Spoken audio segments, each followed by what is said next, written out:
Dan Allah pun memberikan nilai kebenaran itu dari sudut yang mungkin saja berbeda. Dan Allah tidak pernah meminta kita sesuatu yang ideal, karena pastinya kita nggak bisa ideal. Ini hebatnya agama nih. Sebab itu agama ini selalu memberikan beberapa pilihan. Kita disuruh sholat, kalau mampu berdiri, kalau nggak mampu ya duduk, kalau nggak mampu berbaring. Ya, kalau dalam berbaring nggak bisa bergerak, cukup memberikan isyarat. Hati kalian cukup. Kalian idealnya sholat menghadap kiblat. Tetapi kalau kalian tidak menemukannya atau tidak dapat melakukannya, ya udah kemana aja. Jadi agama ini memang sangat memudahkan. Yuridullahu bikumul yusra wa la yuridu bikumul usra. Allah itu menghendaki kita selalu itu mudah. Allah nggak pengen kita susah-susah.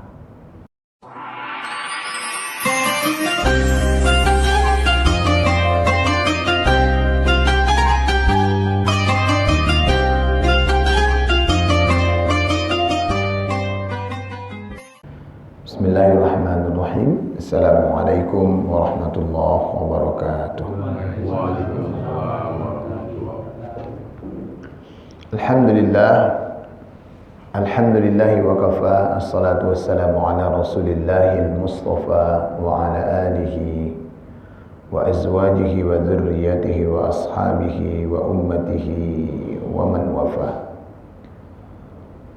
Qala Allah Ta'ala fi kitabihil karim, na'udzu billahi minasyaitonir rajim. Bismillahirrahmanirrahim. Ma anzalna 'alaikal Qur'ana litashqa. Surah Toha ayat yang kedua.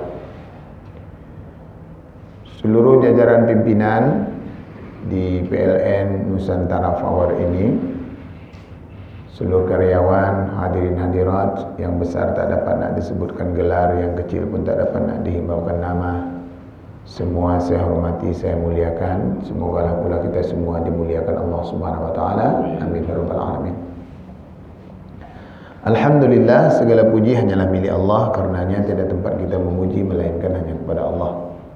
Salawat juga salam, Allahumma salli wa sallim, semoga Allah limpahkan, curahkan ala nabiyina Muhammadin, pada nabi kita Muhammad sallallahu alaihi wasallam, wa ala alihi, juga kepada seluruh keluarganya, wa azwajihi, istri-istrinya, wa dzurriyyatihi, anak-anak cucu cicitnya, wa ashabihi, sahabat-sahabatnya, wa ummatihi, umat-umatnya. Semoga kita yang hadir di majlis pagi menjelang siang ini di musalla PLN Nusantara Power ini adalah sekian dari umat Rasulullah SAW yang akan memperoleh salawat dan salam dari Allah Subhanahu Wa Taala, insyaallah. Amin.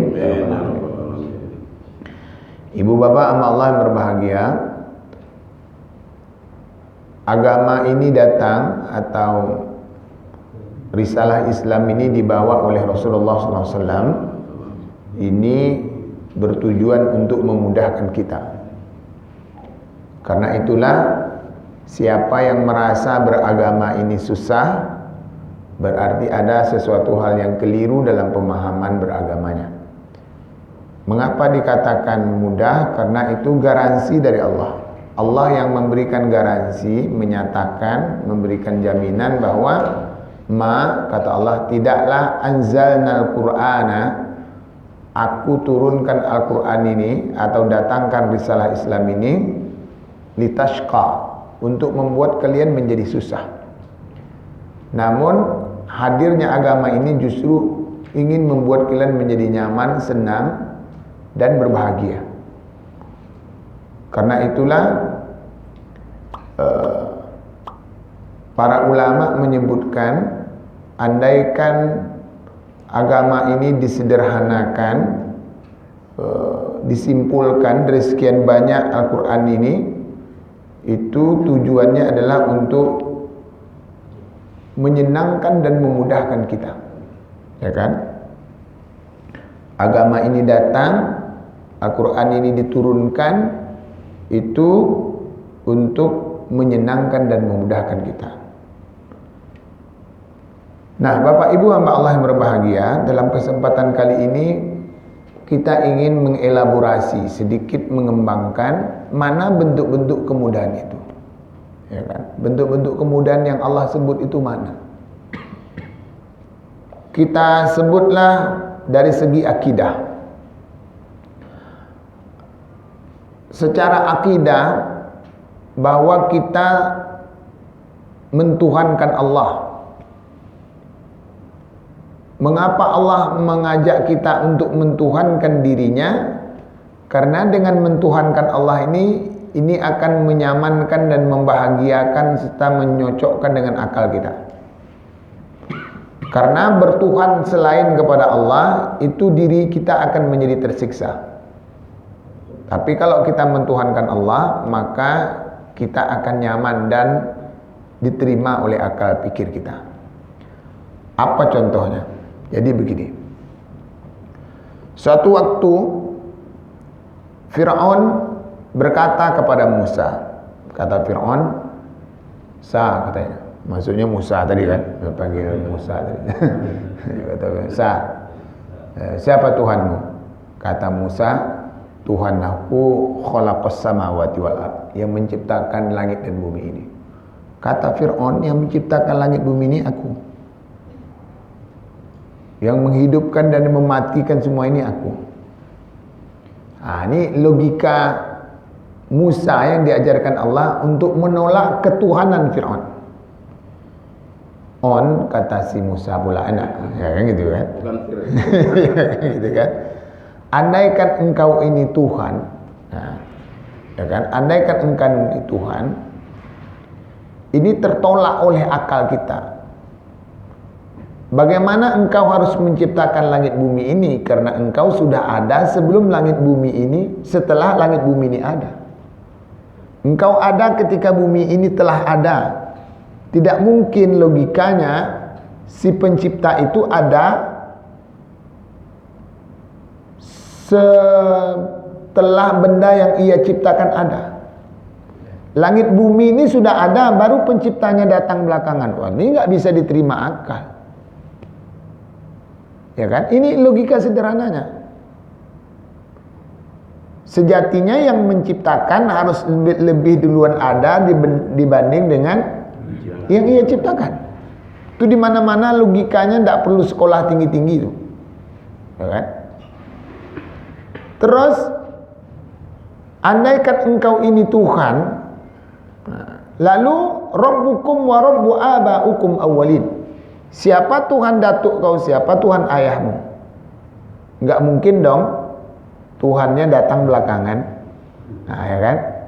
Sebabnya ayahmu tentu lahir duluan, datukmu lahir duluan. Tuhannya kok lahir belakangan? Ini sangat menyamankan dan logis. Karena itu benda-benda yang dituhankan itu nggak mungkin ia menjadi Tuhan, karena dia ada setelah alam ini ada. Karena itu kata Allah, benda-benda yang kalian tuhankan itu, manusia-manusia yang kalian tuhankan, makhluk-makhluk yang kalian tuhankan itu, kana yakulani ta'am, dia masih membutuhkan makanan. Makanan itu ada, itu duluan ada ketimbang Tuhan yang kalian sembah itu. Ini logis. Ya kan? Sehingga kalau logis begini, kita nggak perlu mengerutkan kening untuk memahami bahwasanya Allah itu sebagai Tuhan yang layak dan patut disembah. Ya kan? Nah, ini logika yang pertama. Ya kan? Terus yang kedua, kata Allah Subhanahu wa taala pula bahwa biarlah orang-orang mungkin tidak mau menyembah kepada Allah. Ya kan? Tetapi cobalah kalian pikir. Jadi Allah ni ngajak kita rasional. Okeylah, kalian enggak menyembah kepada Allah, okey, enggak apa-apa. Tapi cobalah kalian pikir.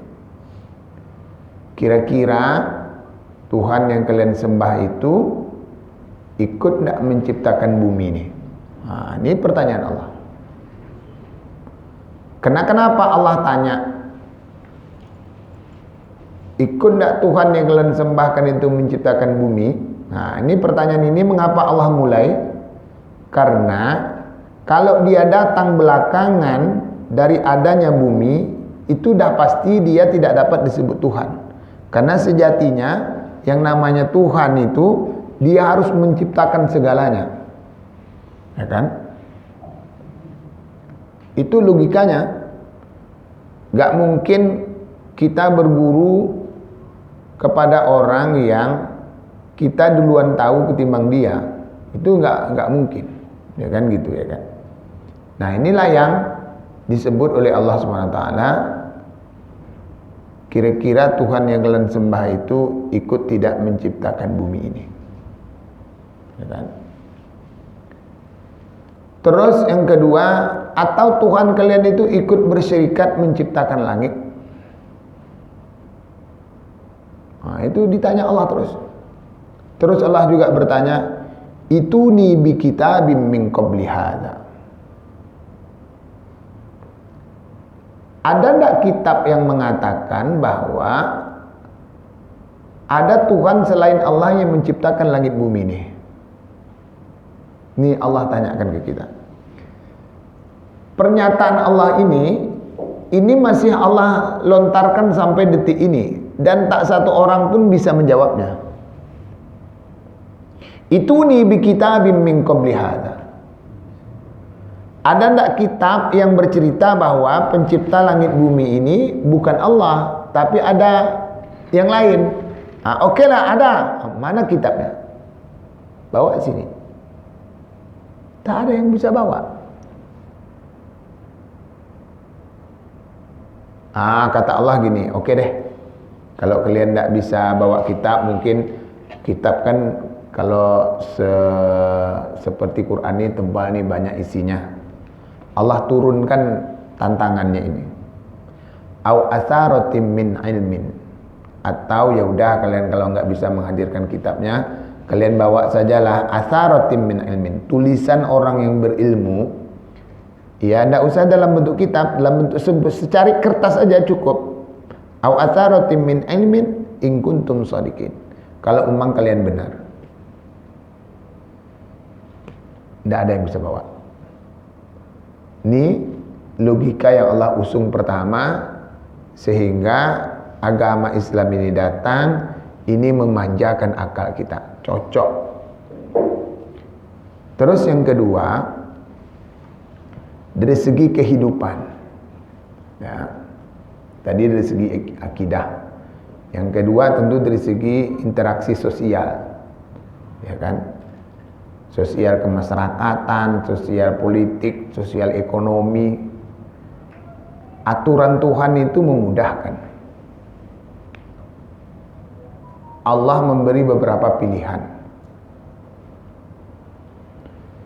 Dan Allah pun memberikan nilai kebenaran itu dari sudut yang mungkin saja berbeda. Dan Allah tidak pernah meminta kita sesuatu yang ideal. Karena pastinya kita nggak bisa ideal. Ini hebatnya agama ini. Sebab itu agama ini selalu memberikan beberapa pilihan. Kita disuruh sholat. Kalau mampu berdiri. Kalau nggak mampu, ya duduk. Kalau nggak mampu, berbaring. Ya, kalau dalam berbaring nggak bisa bergerak, cukup memberikan isyarat. Hati kalian cukup. Kalian idealnya sholat menghadap kiblat. Tetapi kalau kalian tidak menemukannya atau tidak dapat melakukannya, ya udah kemana aja. Jadi agama ini memang sangat memudahkan. Yuridullahu bikumul yusra wa la yuridu bikumul usra. Allah itu menghendaki kita selalu itu mudah. Allah nggak pengen kita susah-susah. Ya.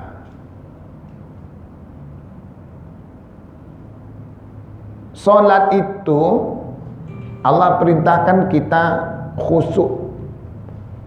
Berapa kadar khusyuknya? Semampu yang kalian bisa, kata Allah. Saya ni khusyuknya cuma setengah detik ya, setengah detik itulah dulu. Saya setengah menit, ya udah setengah menit itu dulu. Nanti mulai ndak khusyuk, ya udah nggak apa-apa, terus balikkan aja. Setelah nanti kita mungkin kemana pikirannya, ya udah balikkan. Tidak akan membuat sholat tadi menjadi tidak sah. Dan memang kenyataannya begitu. Dan setan itu kan hebatnya di situ pula. Begitu kita sudah Allahu Akbar mau sholat, di situ pula lah segala sesuatu datang. Kalau tadi mungkin pakai motor datangnya ke masjid atau musola, Allahu Akbar.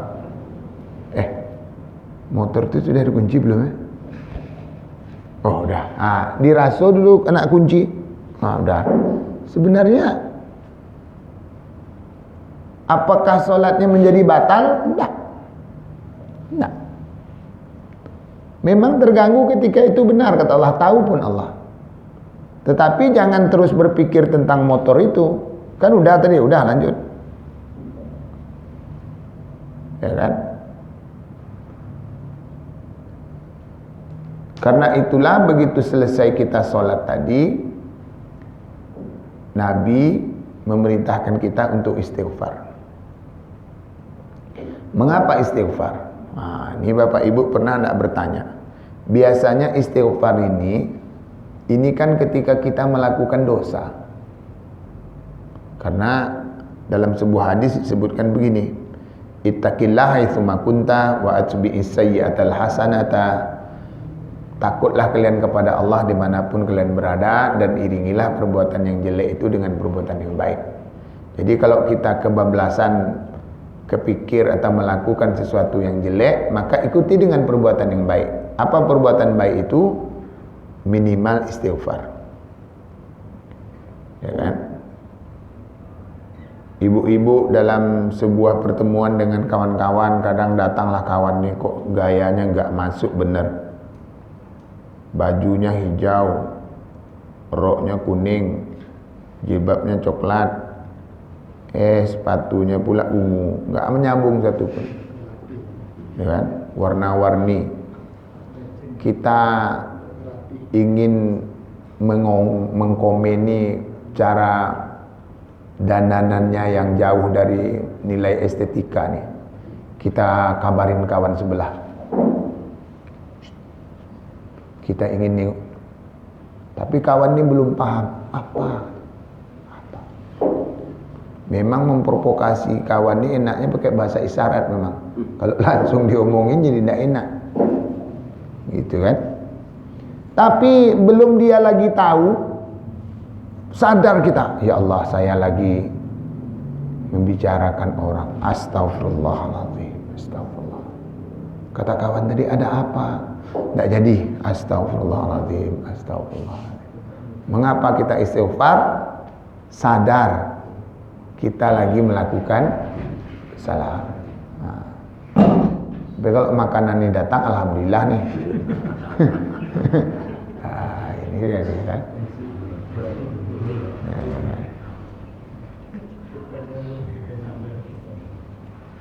Makasih Mas.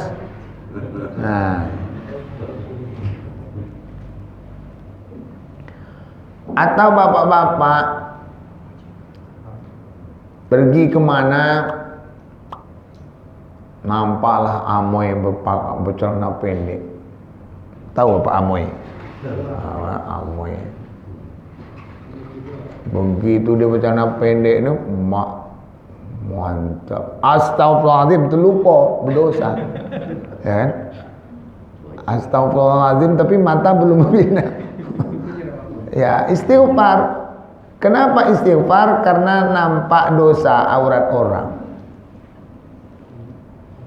Namun pertanyaannya begitu selesai sholat tadi, ngapa pula lah istighfar? Kan itu logikanya. Apakah sholat itu berdosa? Ya tentu tidak, ya kan? Mengapa Nabi Allah ajarkan kita selesai sholat itu zikir pertamanya istighfar? Assalamualaikum warahmatullahi wabarakatuh. Assalamualaikum warahmatullahi wabarakatuh. Astagfirullahaladzim, astagfirullah. Padahal tadi kita baru selesai sholat loh. Ini sebuah kebaikan. Kok istighfar? Kata para ulama, sebabnya adalah karena Allah tahu dalam sholat tadi kita sebenarnya nggak fokus-fokus amat. Kadang imam kelamaan dikomenin, lama banget. Kadang kecepatan, asasa lu angok laju kama imam gua. Nah ini ada terus masalahnya itu, ya kan? Suaranya bagus salah, suaranya kurang bagus ya salah, ya begitu tuh. Kita dalam sholat sendiri pun kadang beberapa hal yang tidak benar juga terlakukan, terpikirkan. Karena itu kata Allah, ya udah nggak apa-apa, istighfar aja. Bapak Ibu sama Allah yang berbahagia, beginilah agama ini Allah hadirkan kepada kita, benar-benar sangat memudahkan kita. Ya. Mengapa Allah memudahkan kita? Karena memang Allah pengen kita ini nyaman gitu. Jangan kita menjadi kepaksa gimana gitu. Karena seiring perjalanan waktu nanti kualitas kita itu akan terus membaik.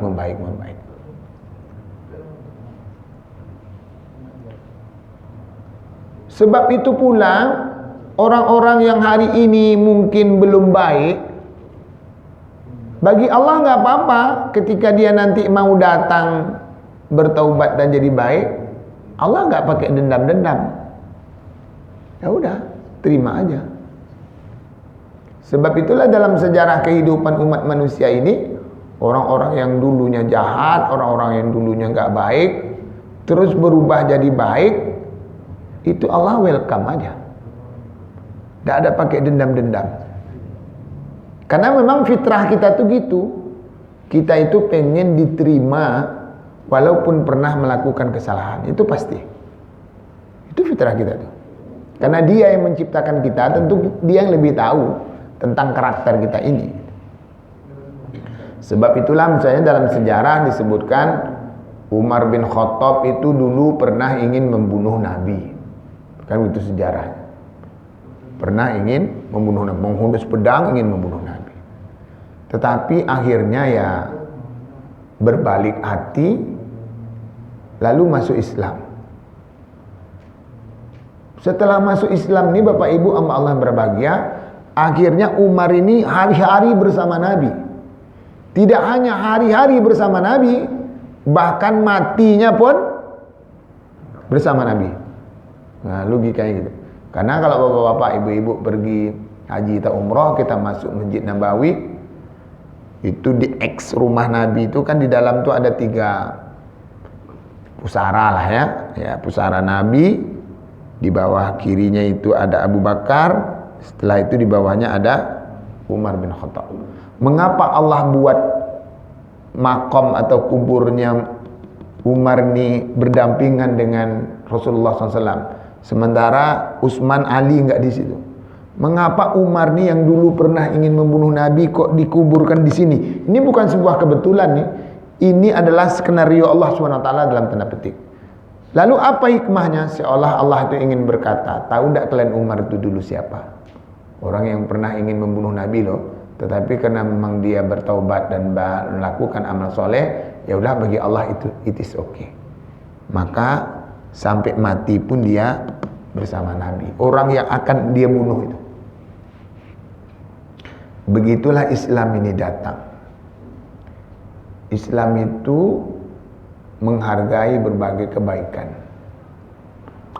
Islam tidak memberikan ruang untuk berdendam-dendam. Sebab itu kita sejatinya menjadi orang yang pemaaf, orang yang selalu memudahkan. Dan itulah keinginan Allah dari datangnya risalah ini. Karena itu pula Allah tidak memberi ruang untuk orang-orang yang mendendam. Surga itu diisi nanti oleh orang-orang yang bisa memaafkan. Wal kaziminal ghaidh wal 'afina 'anil nas. Orang yang bisa menahan marah, orang yang bisa memaafkan. Isi surga itu orang yang bisa memaafkan. Kata Allah, wa yadra'una bil hasanatis sayyi'ah. Isi surga itu adalah orang-orang yang bisa mengganti kejelekan dia itu dengan kebaikan. Saya baik ke ibu, lalu ibu baik ke saya, itu standar. Enggak, orang Islam pun gitu. Dalam agama kita ini diajarkan saya jelek, bapak ibu baik. Payah atau Ustaz kalau gitu. Berat nih, memang berat memang. Karena berat itulah hadiahnya jadi surga. Kalau yang ringan-ringan, hadiahnya nanti kipas angin ya, atau sabun mandi ya. Nah, ini payung atau sepeda lah ya. Ya gitu, karena berat ini. Tapi sebenarnya justru kita ini, fitrah kita ini justru itu menghendaki kenyamanan ketimbang dendam. Bapak ibu rasainlah. Misalnya bapak ibu punya masalah dengan kawan kerja, berdebat atau berkelahi lah. Lalu ketika kita asik-asik makan, ingat kejadian perkelahian tadi. Terganggu nak selera makan? Terganggu. Ketika kita selesaikan masalah itu dengan memaafkannya, kendati pun teringat ketika makan, dia nggak ganggu. Karena Allah itu pengen kita tadi mudah dan nyaman lah, maka kata Allah, kalian maafkan. Allah tuh nggak pengen kita itu terganggu. Nanti kalau kita sedang tidur tengah malam, kebangun, teringat perkelahian tadi, nggak mau tidur lagi mata, kan terganggu kan, kata Allah. Makanya maafkan. Tapi memang setan di sisi itu pula bodoh kali kau kalau maafkan. Kalau aku gitu, ini namanya dia nih dari kuduk nak ke kepala nih, bagi hati nak jantung. Wah, kayak gitu provokasi setan tuh kan gitu tuh. Jadi istilah dari hati nak jantung ini riwayatnya dari setan nih sanadnya. Karena itu jangan dipakai nih. Nah, ibu bapak sama Allah yang berbahagia. Sebab itulah mengapa Allah meminta kita untuk memberikan maaf. Karena satu waktu kita memang akan melakukan kesalahan pula. Masalah terakhir saya kemarin tuh ada jalan tuh bengkolannya agak tajam. Tiba-tiba ada mobil dari arah yang berlawanan, plot, kena bodi mobil. Aduh pak, maaf pak, rupanya ibu-ibu saya baru pandai nyetir pak, mau diapain nih? Ya kan? Setan, jangan kau maafkan, kata setan. Enak. Tapi kadang terpikir pula, suatu waktu mungkin kita juga khilaf, atau keluarga kita juga khilaf. Berharap Allah memberikan kemudahan. Ya udah bu, lain kali hati-hati. Ya berat memang, tetapi setelah itu ada rasa nyaman. Tenang. Ya kan? Macam-macam lah setan datang. Jangan mau free, minimal nih komplain asuransi nih 500.000 nih minimal. Ya kan? Ya gitulah. Tetapi Bapak Ibu sama Allah yang berbahagia, sekali lagi ketika kita bisa menyelesaikan dengan maaf, rasanya bahagia. Ya kan? Nah, inilah konsep yang Allah terus berikan kepada kita. Selalu ingin memudahkan. Sebab itu pula, karena Allah telah memudahkan, Allah telah memberikan maaf, perilaku ini harus kita contoh. Sehingga kata Nabi, takhallaqu bi akhlaqillah, kalian berperilakulah sebagaimana Tuhan telah berperilaku. Maksudnya itu memberikan maaf, memudahkan, memberi. Allah zat yang maha pemberi, maka kita seringlah berbagi. Sebab itu Nabi memberikan kita motivasi untuk terus memberi. Tahadu tahabu. Ketika kalian sering memberi, maka tahabu, kalian akan datang rasa kasih sayang. Memberilah. Sebab itu pengisi surga itu nanti orang yang suka memberi. Nah, makanya ini ada kuenya. Karena kalau udah memberi ini, hati menjadi tenang, enak. Ini yang di belakang ini apa itu? Macam manggis bentuknya di sini. Ya, memang makan dalam Islam ini kok sering makan-makan. Karena memang hidup manusia ini memang yang pasti itu tentang makanan. Orang itu bisa berkelahi, berbantah tuh Pak, biasanya dua sebabnya. Makan, syahwat. Kalau masalah makan, orang bisa berbunuh kan. Masalah syahwat, orang mau berbunuh. Karena istrinya diambil orang kan, mau dibunuh ya. Ya gitu kan. Ya gitu tuh. Manusia tidak dari dua ini. Karena itulah oleh Allah Subhanahu Wa Taala pengisi surga itu alladzina yunfiquna fis sarra wad dharra. Orang yang suka memberi, baik ketika lapang ataupun ketika sempit. Sebab itu pula dalam agama kita ini wujud syukur itu selalu digambarkan dengan memberi. Kita menikah, setelah menikah kita memberi orang makan kan. Ada salah sahabat nampak oleh Nabi kukunya ini udah merah-merah. Orang kalau kukunya merah ngapain nih? Menikah kan? Inai ya? Nah, inai. Kata Nabi, udah menikah kata Nabi. Udah ya Rasulullah. Kok nggak ngundang? Nah, kata Nabi gitu. Aulim walau bisyah. Kalau menikah itu ajak orang makan-makan, walaupun hanya dengan seekor kambing. Itu dia. Nah, kalau kambing itu di tradisi orang Arab itu makanan yang sederhana. Tapi kalau kita memang kambing ini agak berat ya. Nah, tapi kalau orang tuh kambing itu dimakan 3-4 orang. Dipotong, dibelah, pegang kakinya satu-satu, enak. Makan pakai nasi kebuli ya. Nah, itu dia. Kalau kita kan kambing ini kita mutilasi ya. Kita cencang ya. Dibagi banyak. Dibagi banyak. Ya beda memang, itu budaya. Jadi kita kalau nanti menikah ya kasih orang makan. Wujud syukur sudah dapat istri, sudah dapat suami, bersyukur bagi orang makan. Nanti dapat anak diakikahi, makan-makan lagi. Ya kan? Maka wujud bersyukur itu diantaranya dinampakkan dengan memberi. Nah, ini wujud syukur nih, datanglah goreng tempe nih kan, ini wujud syukur. Memang begitu. Mengumpulkan orang tuh jauh lebih mudah dengan memberi makan. Terus orang-orang yang bisa mudah memberi ini, maka kata Allah dia akan ajak ke surga. Udah sederhana kan? Memberi. Padahal kata Allah kalau kalian rajin memberi, maka kalian nanti akan juga diberi.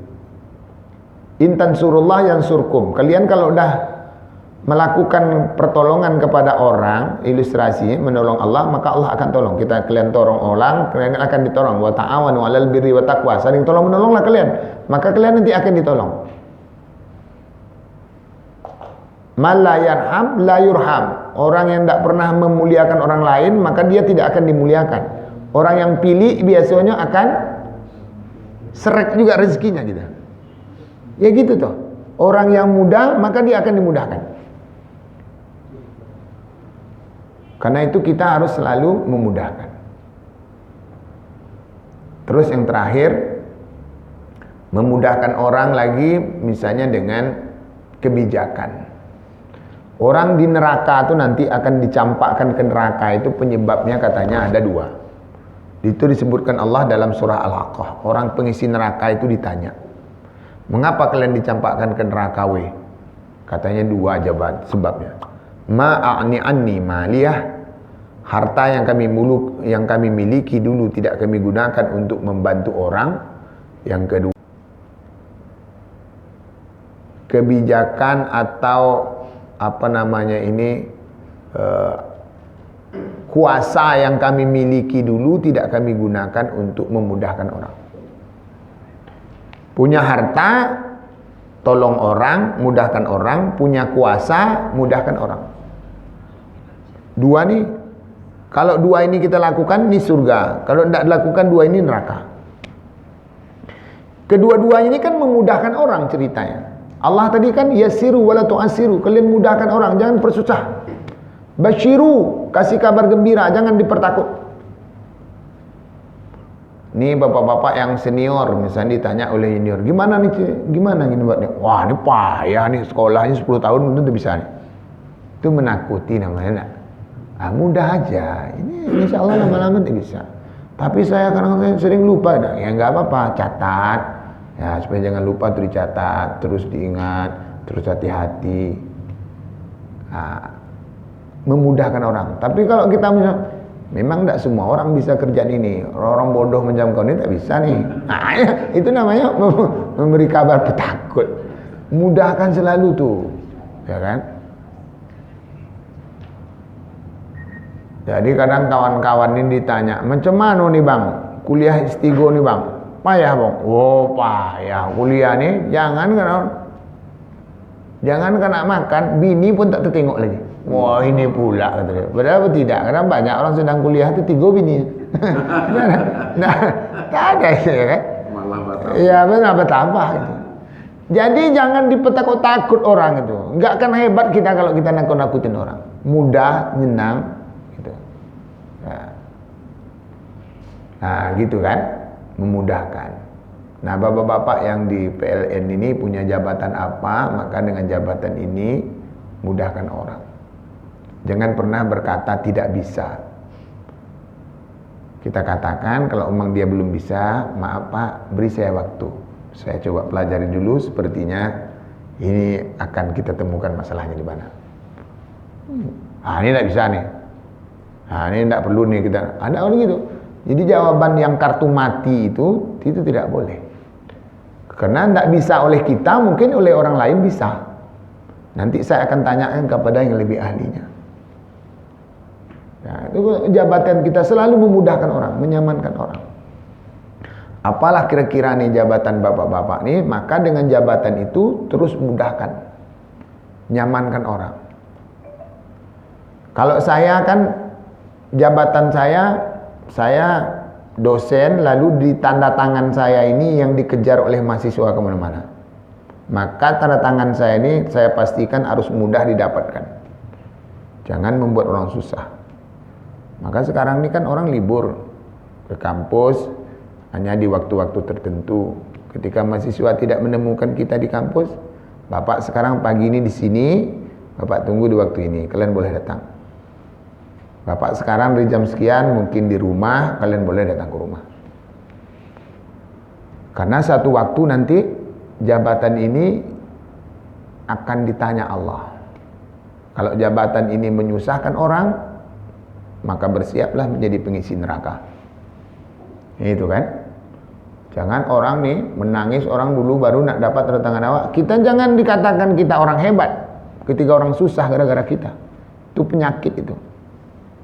Kadang memang ada oknum kawan-kawan nih senang betul dia nengok orang susah. Ini SMS nampaknya. Senang menengok orang susah, susah menengok orang senang. Ini dia. Kadang dah ketemu dengan mahasiswa tuh, Pak minta tanda tangan. Bentar, Bapak mau rapat. Wah, mana tanda tangan tuh berapa lama ya? Selesai. Mana ada tanda tangan di gini-gini ya? Ada sampai 5 menit. Nggak ada. Apa ya? Mana punggung gua tuh sini? Ya kan? Nanti udah selesai dia rapat mahasiswa tuh. Aduh Bapak capek sekarang, besok aja ya. Assalamualaikum. Wah, ya ini kayaknya insya Allah masuk neraka nih. Yang gini-gini tuh. Yang gitu-gitu tuh kan. Biasanya gitu.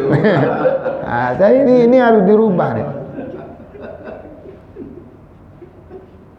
Yang gini-gini ini harus dirubah. Saya tuh Pak kadang cerita-cerita lucu. Ini sekedar untuk berbagi motivasi. Ujian skripsi lah misalnya kan, ujian skripsi, ujian tulisan akhir. Ini adalah mahasiswa nih payah betul nampaknya. Memang nggak paham. Kadang memang manusia ini kan beda-beda. Nah, misalnya judulnya itu taruhlah saya dulu memang menemukan ini reality show nih. Ini judulnya itu ingat saya, efektivitas undang-undang zakat dalam mengentaskan kemiskinan terus. Tentu pertanyaan pertamanya bagi kita ke mahasiswa tadi, judulmu efektivitas undang-undang ya? Ya Pak. Coba jelaskan ke Bapak, efektivitasnya apa maknanya nih? Efektivitasnya Pak, katanya. Bentar ya Pak, junjung lidah Pak, katanya. Nah, judul dia efektivitas, kata efektivitas betul dia nggak tahu. Bagaimana gayanya dia, efektivitasnya Pak, apa? Bentar ya Pak. Ah, tuh kalau udah macam itu tuh tak tahu tuh. Usah dipaksa lagi. Kita sembelih pun dia tak tahu tuh, ya kan? Nggak tahu tuh. Ya udah kalau nggak tahu, nah, ini undang-undang zakat ini dah berapa kali keluarnya nih? Berapa ya Pak? 5 tak tahu. Dah 5 pula kata dia. Baru 2 kali. Baru 2 kali. Dia katanya 5. Ya ini tak bisa nih.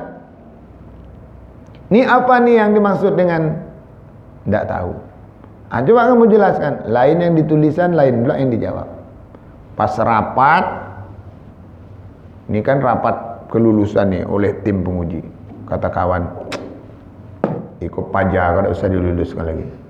Kenapa tak luluskan Pak? Apa tidak yang dapat dah? Tak bisa nih, tak layak diluluskan. Kata saya, luluskan je lah Pak. Apa gitu Ustaz? Soalnya tak pun kita luluskan 10 kali pun kita uji lah macam pengikut aja. Bikin sakit kepala awak aja. Dalam hidup ni memang kita ada memberi nilai sesuai dengan kemampuannya, itu nilai. Ada yang kita menolong. Ini kita sekarang ni lagi menolong dia. Menolong dia, menolong orang tuanya agar tak bayar UKT lagi. Manusia ni memang dia pintar di bidangnya masing-masing. Saya dulu pernah datang ke sekolah, ada tulisan di depan sekolah, selamat datang di sekolahnya para juara. Wah, tulisan di depan. Saya awalnya nggak paham, apa nih maksudnya sekolah para juara? Apa nih semua anak-anak nanti akan jadi juara? Itu pikiran kita gitu kan? Hebat juga sekolah nih, berarti anak kita bisa jadi juara nih. Setelah saya tanya, ternyata maksudnya enggak gitu. Anak-anak ini kita akan hargai kepintarannya di bidang apa. Nanti Ustaz katanya, kita akan panggil seluruh anak-anak ini jadi juara. Yang nilainya tinggi di matematik, juara matematik, Anto, Ani, Dewi, silakan maju.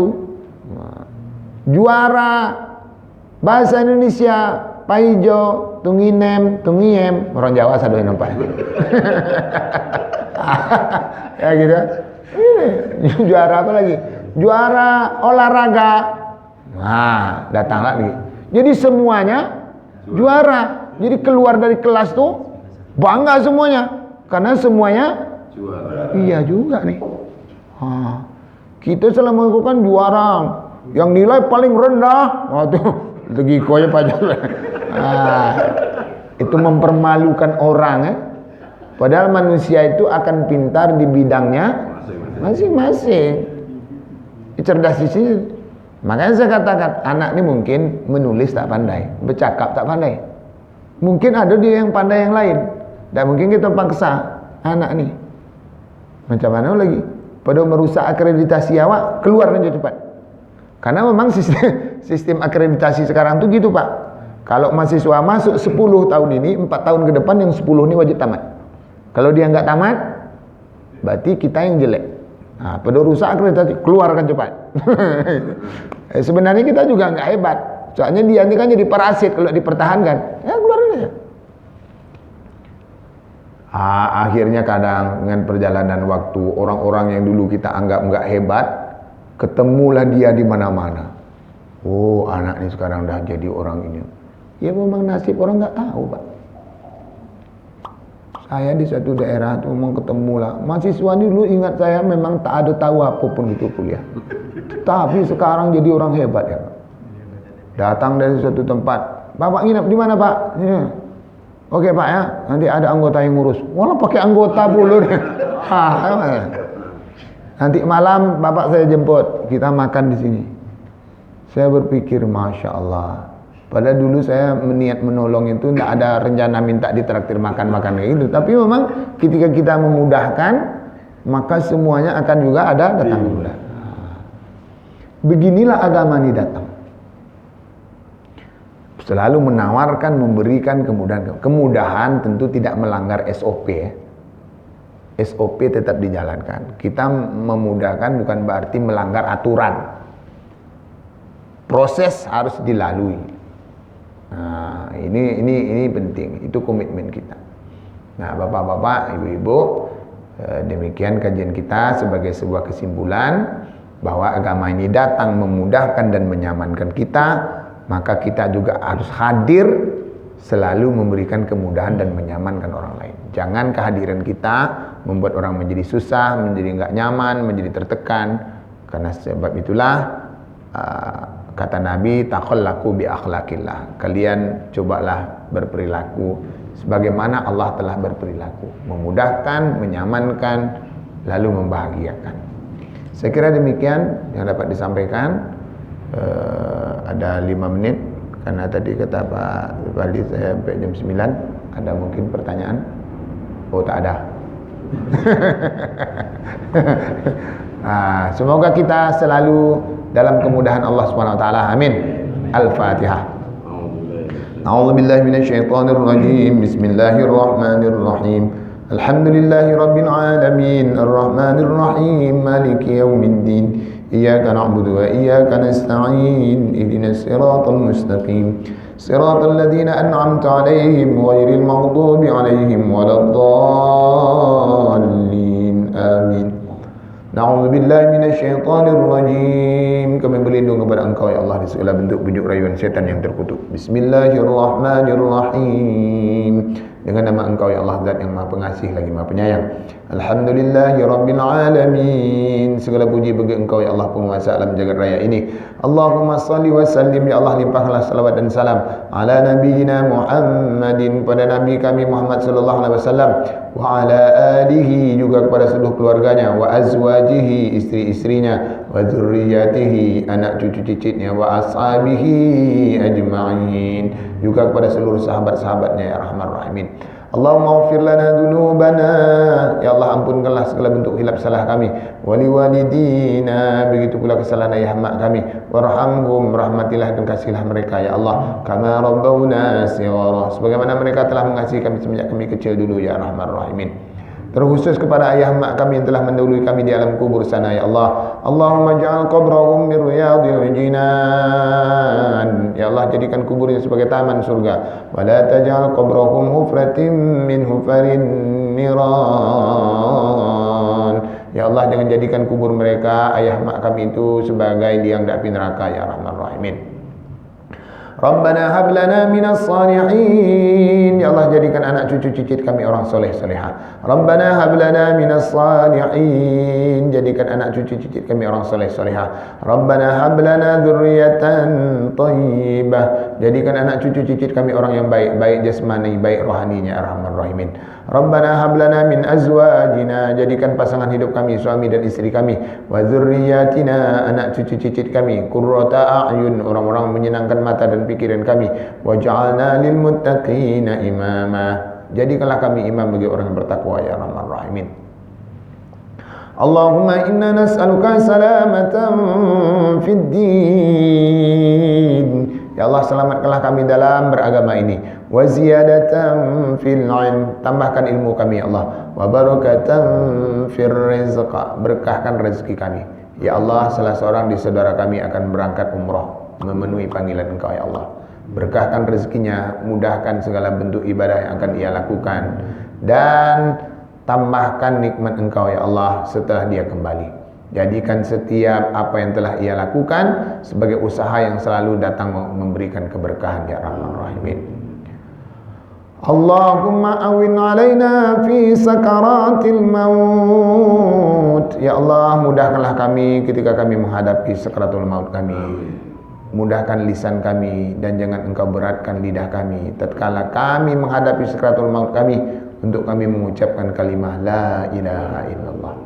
Rabbana taqabbal du'aana ya Allah innaka antas samiul alim, ya Allah terimalah seluruh permohonan dan pinta kami ini, sesungguhnya Engkau Maha mendengar lagi Maha mengetahui. Wa tub alaina ya maulana, terimalah taubat kami ya Allah, innaka antat tawwabur rahim, sesungguhnya Engkau Maha penerima taubat lagi Maha penyayang.